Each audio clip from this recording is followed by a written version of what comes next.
Yo, c'est Eiji. Je sais que sur cette chaîne on a l'habitude de parler du côté technique de faire du son, mais aujourd'hui j'ai envie d'aborder un sujet un peu différent. Comment finir son morceau, son album ou son EP. À l'heure actuelle, je suis en train de finaliser mon second EP et j'ai pas mal réfléchi à mon processus de création et clairement je pense que pour le troisième, j'ai beaucoup de choses à améliorer. Aujourd'hui, j'ai envie de vous parler de 5 astuces qui peuvent aussi vous aider. Ma première astuce, elle est à l'étape de création des morceaux et elle consiste à se donner des challenges. Clairement, pour moi, c'est quelque chose qui booste de fou la créativité. Clairement, j'utilise tout le temps les mêmes outils. Je sais que pour les pads, j'adore le Juno 60, pour les sauts, j'adore Faceplant et pour les drums, la TR-909. Mais clairement, utiliser les mêmes outils H24, ça aide vraiment pas à la créativité. Donc ce que je vous conseille, c'est de vous donner ces challenges. Par exemple, vous dire sur ce morceau, j'utilise la TR-707. Pour un autre, j'utilise que les plugins qui sont intégrés à mon logiciel de MAO. Pour moi, ça m'a donné des fois des très bonnes idées et je pense que ça peut vous aider.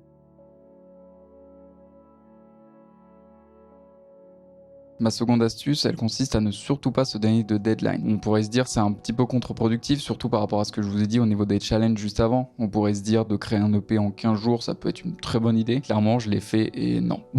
Ça a donné des très bonnes choses, mais aussi de très mauvaises choses. En plus, je l'ai filmé et je l'ai monté, mais au final, j'étais pas fier du résultat, donc j'ai jamais sorti ni l'EP ni la vidéo. Donc clairement, c'est 15 jours de gâchés. Pendant ces 15 jours, j'ai énormément travaillé sur les morceaux et ayant trop la tête dans le guidon, clairement, je les entendais plus. Je voulais tout finir à temps, quitte à ce que la qualité soit pas au rendez-vous, et clairement j'ai bien fait de pas sortir. Donc ça peut paraître une bonne idée, ça peut être productif, et au final un de ces morceaux qui sort de ce challenge sera dans mon second EP, mais je peux vous dire que c'est clairement destructeur, surtout au niveau du stress.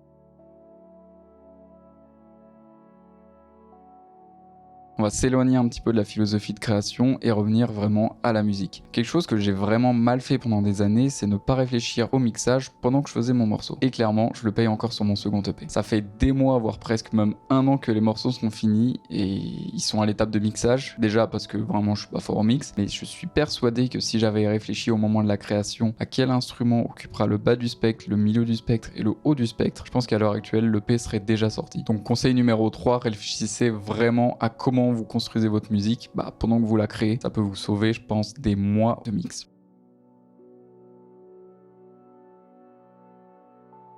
La quatrième astuce, elle est à propos des habitudes de création. Avant, je faisais de la musique les week-ends. Pendant des heures, je m'enfermais comme ça sur mon logiciel de MAO à me dire allez, je fais du son, je fais du son, je fais du son. Et clairement, j'arrivais même au point où je pouvais quasiment faire une musique en un jour. C'est une super mauvaise idée et je vous explique pourquoi. Maintenant, je fais de la musique 1 heure par jour et depuis, je me trouve beaucoup plus productif. À chaque fois que je me pose devant mon logiciel de MAO, j'ai plus facilement du recul, des nouvelles idées et des oreilles fraîches. Nos oreilles, elles ont tendance à s'habituer aux défauts de nos sons et pour mixer ou créer de la musique, clairement, c'est pas une super idée. Alors je sais que ça ne va pas convenir à tout le monde parce que certains ont besoin d'un petit peu de temps pour se lancer dans la musique, mais pour moi c'est parfait.